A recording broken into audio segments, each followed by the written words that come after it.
The other thing I would add is your history. So at the end of the day, Manisha has her childhood and she has her upbringing. I have my childhood, I have my upbringing. I went through sexual abuse for years as a child, not at the hand of my parents, but at the hand of a family friend. Manisha has her own baggage. We have learned habits along the way. We have our behavior patterns.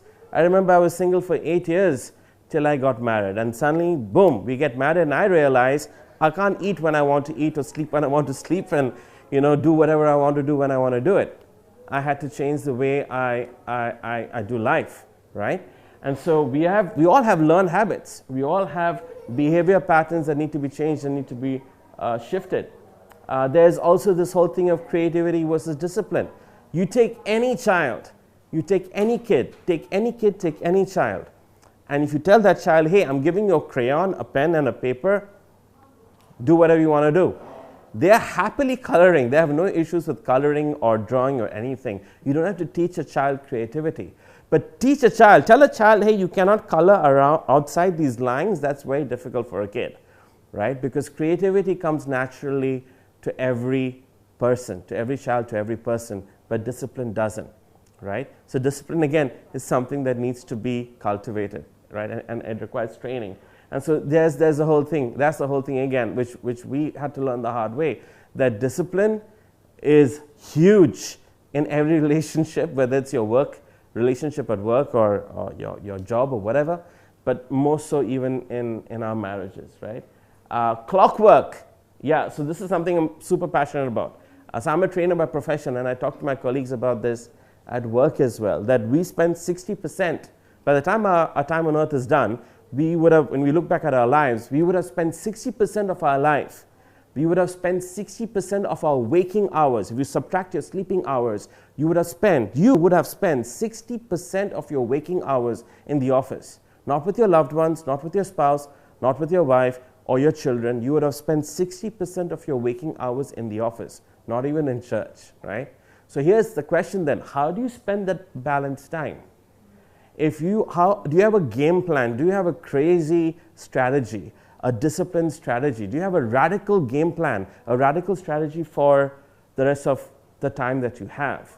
Or are you going to spend it on Netflix or Facebook or Instagram or on other time eaters, right?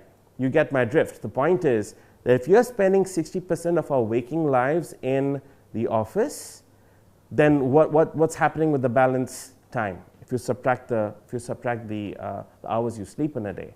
So I realized very quickly for Manish and I, when we started working, we realized very quickly that, whoa, we need to really work on our plan, because we were in church 4 days a week.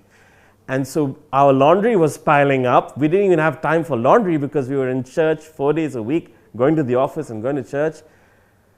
And we realized very quickly that that's taking a toll on our relationship as well. The only time we were talking was when, okay, this bill needs to be paid, that bill needs to be paid, we are firefighting this issue, or why have you not done this, or why have you done that, or why have you not done this? So most of our communication was revolving around to-do lists, because the rest of the time, almost 4 evenings a week after work, we were in church.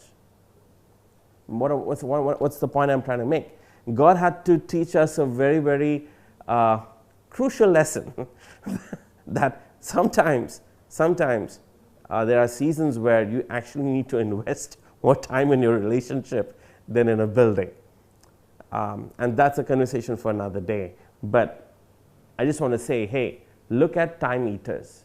Look at what's eating your time. Maybe I'm not against Netflix or whatever. Maybe you need to unwind, and that's fine.